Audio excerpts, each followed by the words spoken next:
Imagine someone listens to your entire business proposal. You explain the plan, you show the research, you present 20 slides. Then they respond with just four Chinese characters. And suddenly, everyone in the room understands exactly what they think of your idea. How can four characters do the work of an entire paragraph? Chinese speakers do this all the time. They use tiny expressions that may sound strange when translated literally.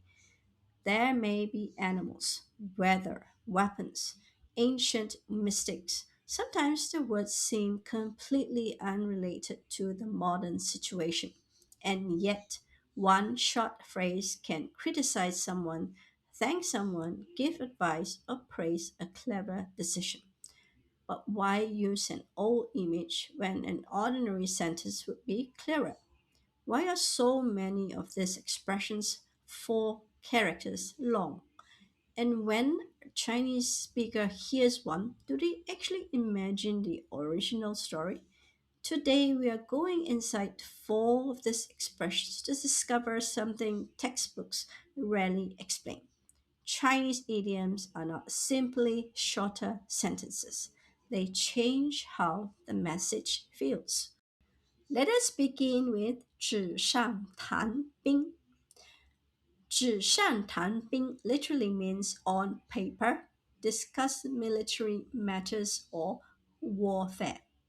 The expression is connected to the story of Zhao Kuo during the Warring States period. Zhao Kuo was known for discussing military strategy. He had studied military texts and could speak impressively about warfare. But according to the traditional account, he lacked the flexibility and practical experience needed on a real battlefield.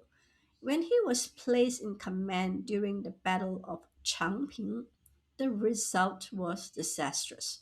Today, however, Chinese speakers do not need to be discussing an actual war.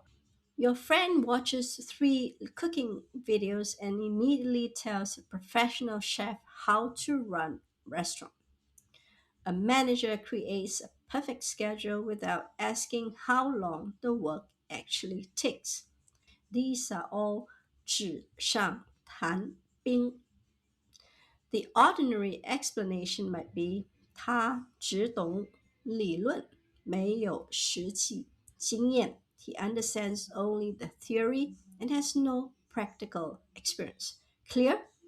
Yes, but 纸上谈兵 adds something else. It doesn't simply report a lack of experience. It creates a contrast between confidence on paper and failure in reality. There may even be a slightly mocking tone. You can talk very well, but can you actually do it? That is our first reason for using an idiom. An idiom can package an opinion inside an image. The speaker does not need to say, I think your plan is unrealistic, overly theoretical, and unsupported by practical experience. They can simply say, 这只是纸上谈兵. This is only theoretical talk with no practical grounding. But be careful. This expression is usually critical. Do not say it to someone merely because they are still planning. Now let us move from criticism to gratitude. 雪中送炭 literally means in the snow. 雪中送炭 deliver charcoal. Imagine someone already living comfortably in a warm house. You arrive with another decorative cushion. Nice, perhaps. Essential? Not really. Now, imagine someone freezing during a snowstorm. Their fire has gone out. At that moment, you arrive with charcoal. The object may be simple, but the timing changes everything. That is 雪中送炭. Help given when someone is in serious difficulty and truly needs it. Suppose you lose your job. Many people tell you, don't worry, everything will be fine. But one friend quietly introduces you to an employer who is hiring. That is 雪中送炭. Suppose a small business is running out of money. Someone offers support only after it becomes successful. That is pleasant, but it is closer to another expression, 锦上添花, literally adding flowers to beautiful brocade. In other words, making something good even better. But supporting the business when it is close to collapse, that is 雪中送炭. Compare 谢谢你的帮助, thank you for your help, perfectly normal, or 你这次真是雪中送炭, your help came exactly when I needed it most. An idiom can measure the emotional weight of an action. But do not use 雪中送炭 for every small favor. Someone passes you a tissue, probably not 雪中送炭. Someone lends you a pen, useful, but unless that pen saves your entire examination, it may sound exaggerated. The recipient must be facing a genuine need, difficulty, or urgent problem. Next, 亡羊补牢 literally means a sheep has been lost. 亡羊补牢 means to repair the enclosure. A sheep escapes because there is a hole in the pen.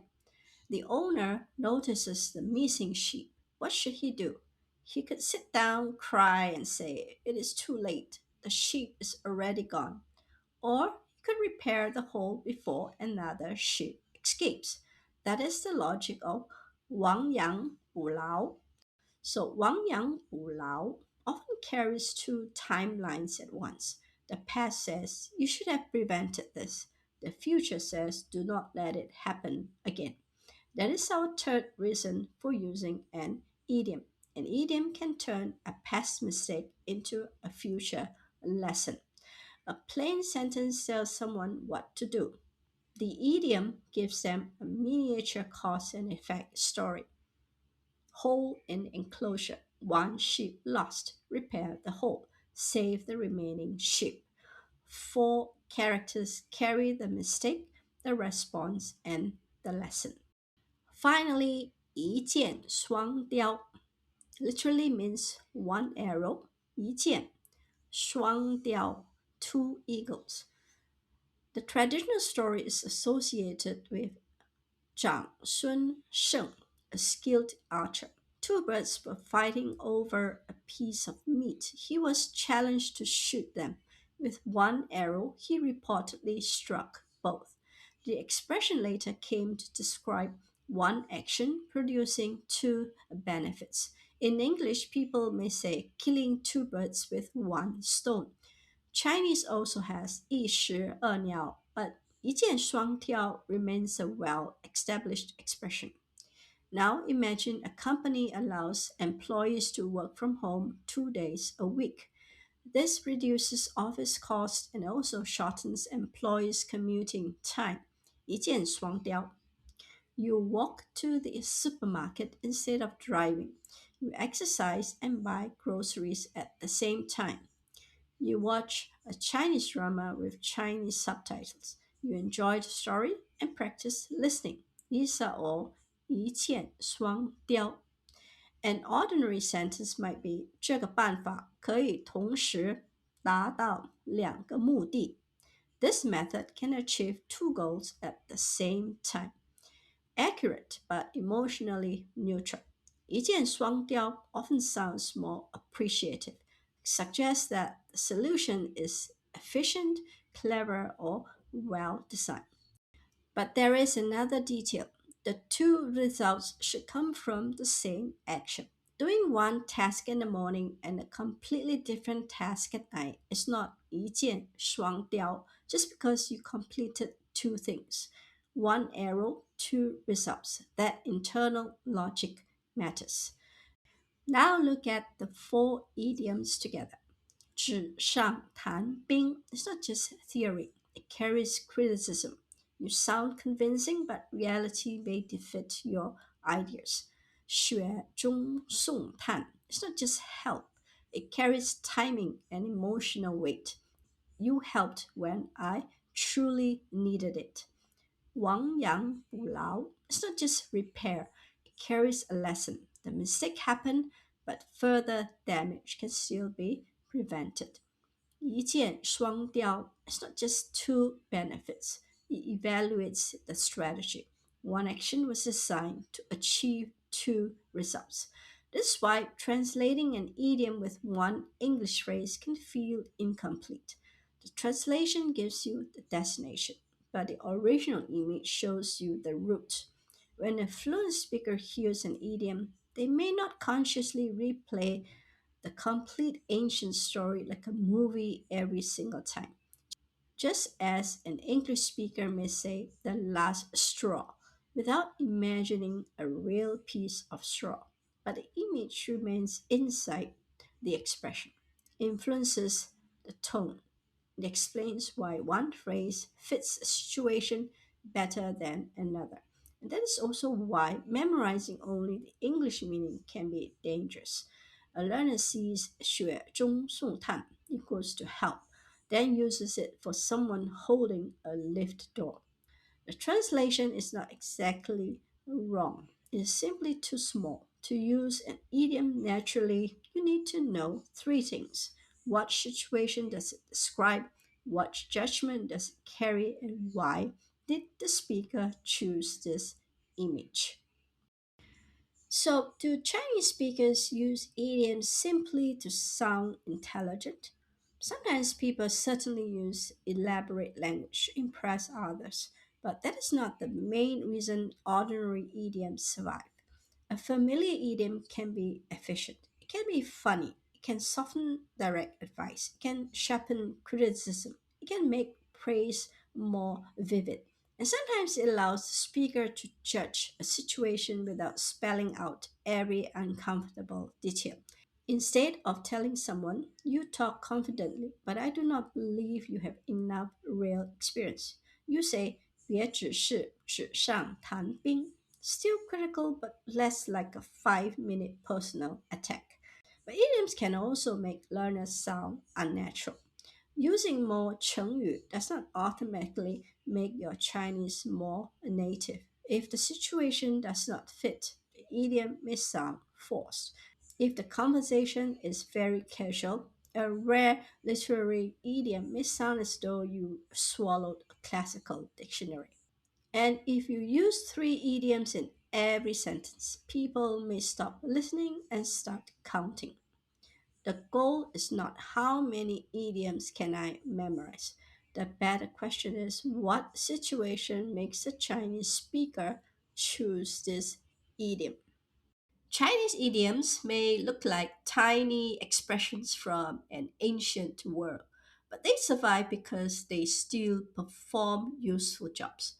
纸上谈兵 can expose the gap between knowledge and experience. 雪中送炭 can show why the timing of help matters. 亡羊补牢 can turn a mistake into a reason to act. 一箭双雕 can recognize the clever design behind one efficient move.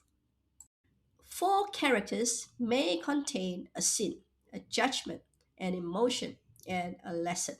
So the next time you meet a Chengyu, do not ask only what does this mean in English. Ask what picture does it create? What attitude does it carry? And what would disappear if the speaker replaced it with an ordinary sentence? Now tell me in the comments which of today's four idioms best describes something that happened in your life. And do not just give me the idiom, give me the situation and let everyone else guess which one it is. Thank you for watching. See you in the next video. 再见.